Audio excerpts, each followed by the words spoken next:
American voters are demanding, and the Democrats in this caucus are meeting it every single day. That was what we heard in the midterms. This is what we are delivering. And with that, we will open it up to questions. Casey? Mr. Jeffries, Joe Biden, there have been several women that have come out and said that he touched them in a way that was unwelcome. Do you think this should affect whether he gets into the presidential race?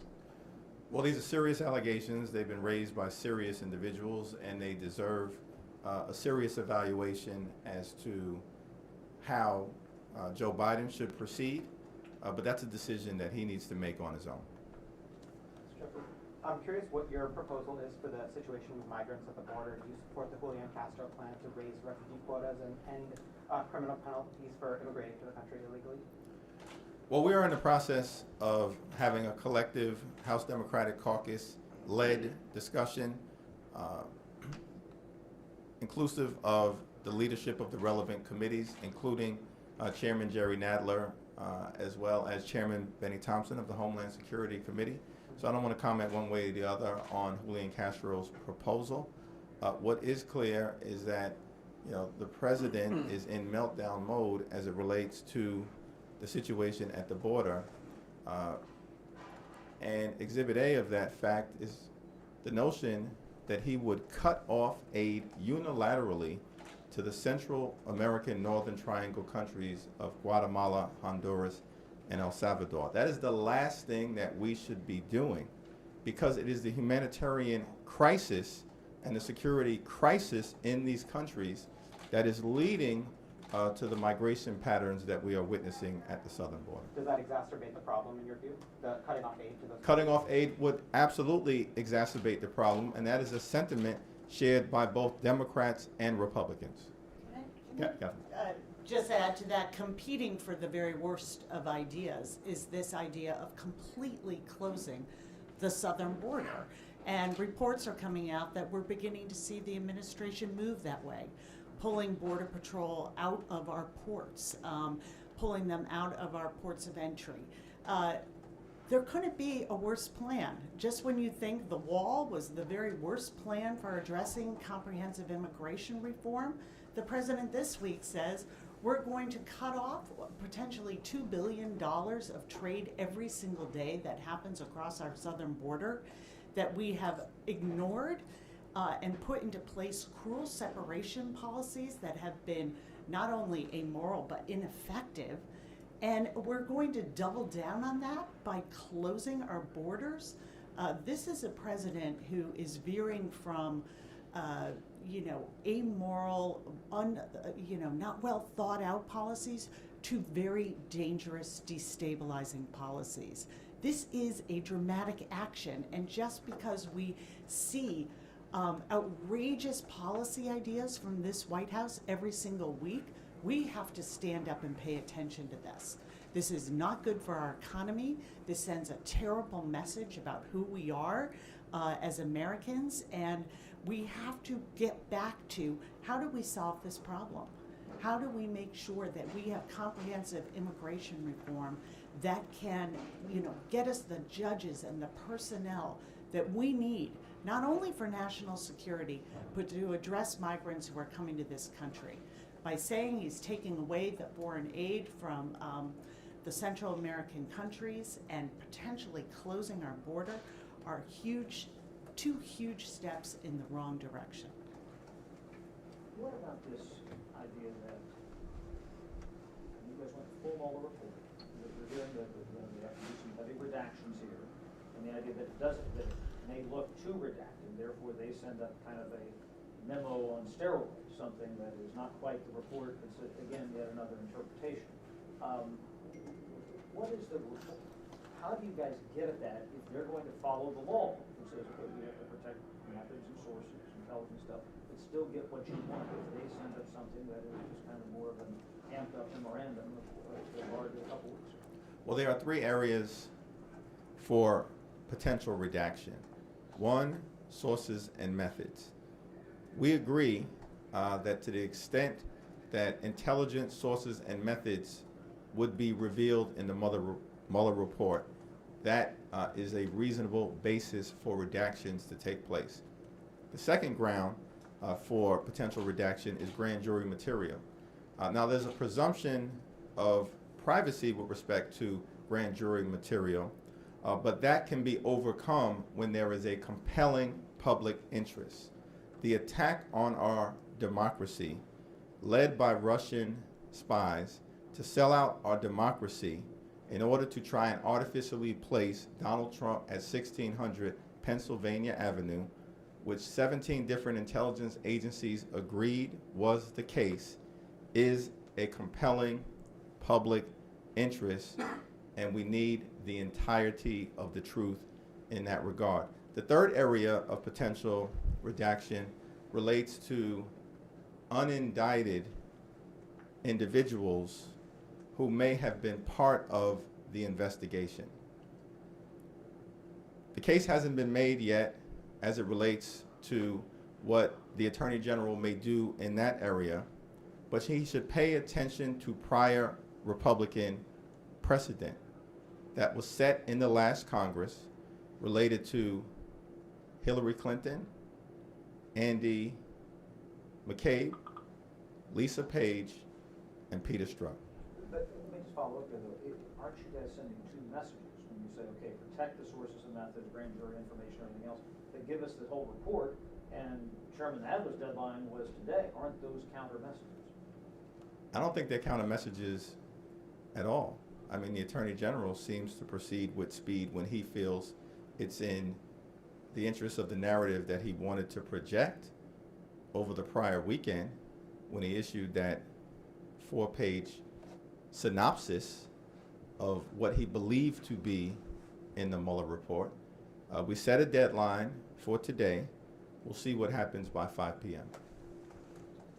The Republicans are expected to bring up some kind of an MTR related to Israel to attach to your Yemen legislation.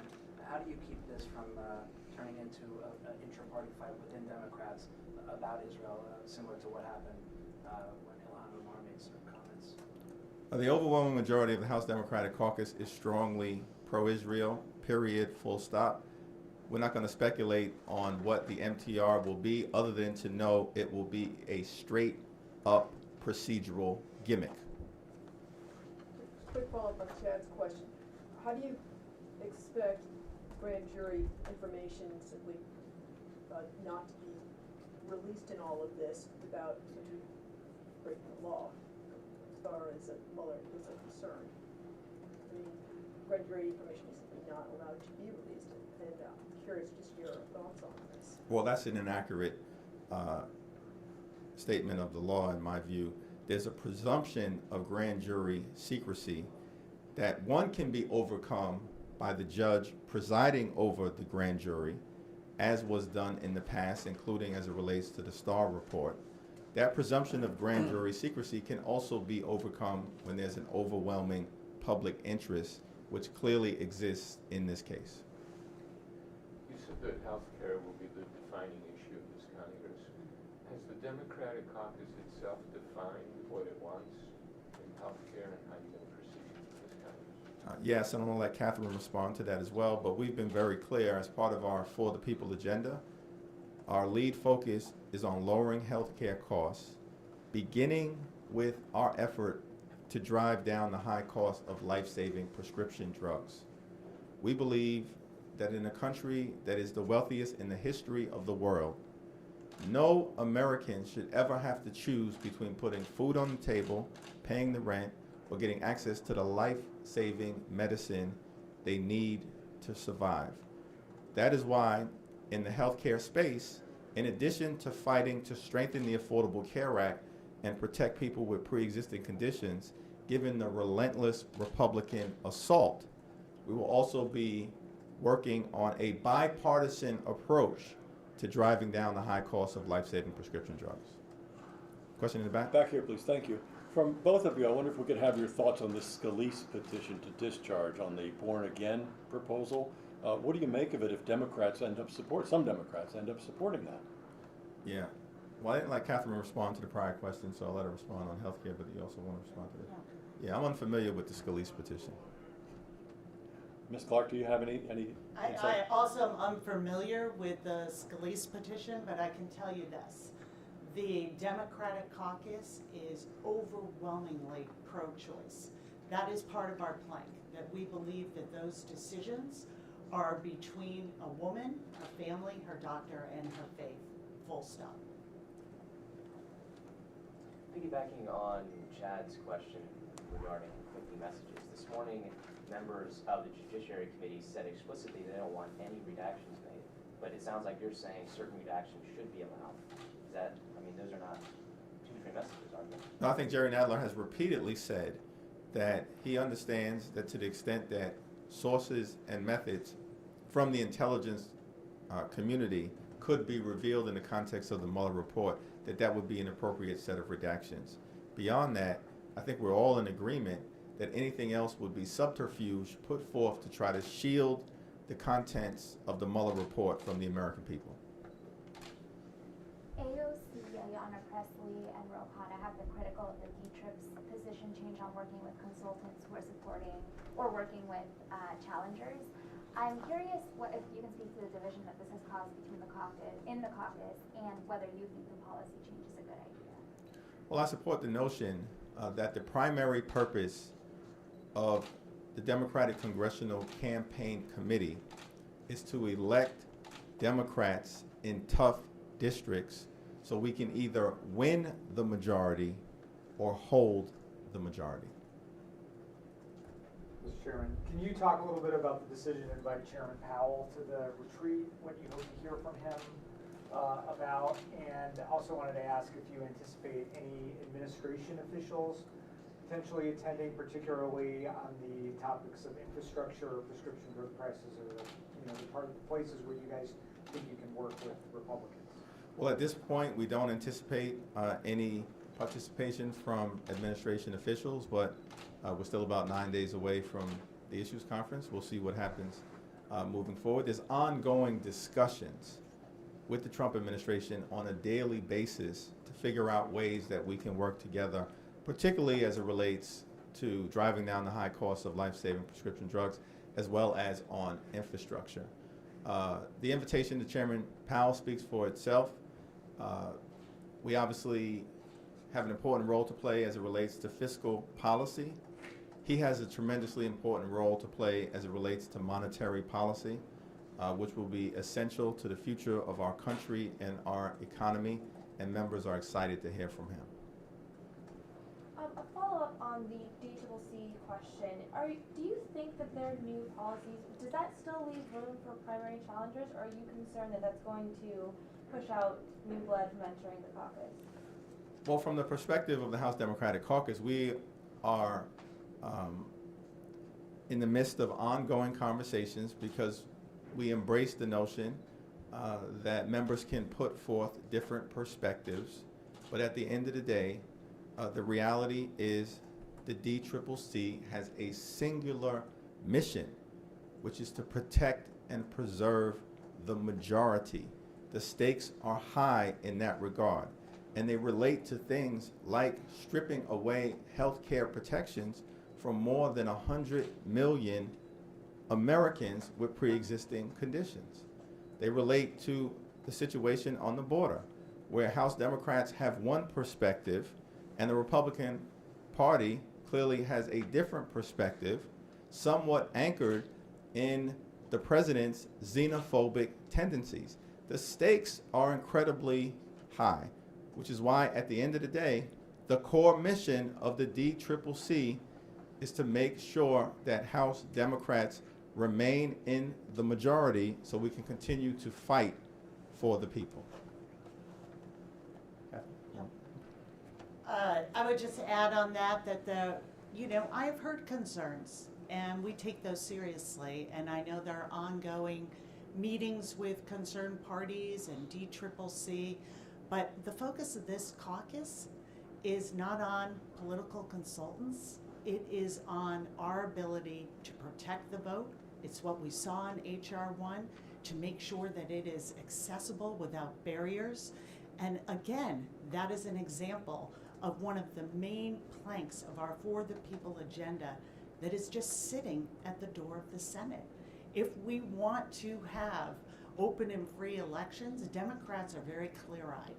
That starts with protecting the vote and getting Congress to be working not for special interests, not to be beholden to dark money and influence in our campaigns, but to have the American voter wield the power at the ballot box.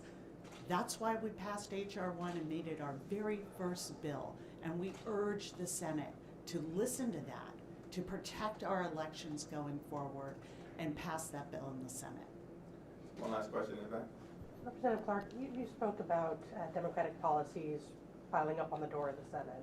How do you keep that from happening when it comes to things like VAWA that have been bipartisan in the past? You know, so far on VAWA, we have one Republican co-sponsor, Mr. Fitzpatrick from Pennsylvania.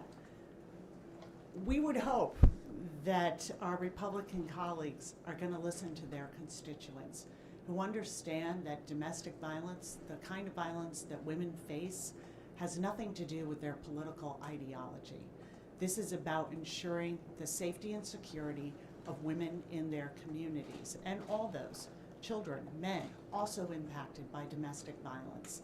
So we are hoping that there are bills where the Republicans can see past what's become a blinder's vision on protecting the president, and get back to looking at the families that sent them here and what they need to do to support them, and to open up not only security, but also economic opportunities. That's what our agenda is for. That's why it's called For the People. And we urge, and will continue to urge, our Republican counterparts in the House and in the Senate to take up these bills. I would just add, Mitch McConnell seems to constantly be engaged in the permanent campaign. We were sent to Congress fundamentally to govern on behalf of the American people, which in a divided government context requires us to work together to try to find common ground. We want to do that because we believe that the time to govern is right now. The time to campaign will be at some point later on in the 2020 cycle, and hopefully Mitch McConnell will be responsible in that regard on behalf of the people that he represents in Kentucky. Thank you. Thank you.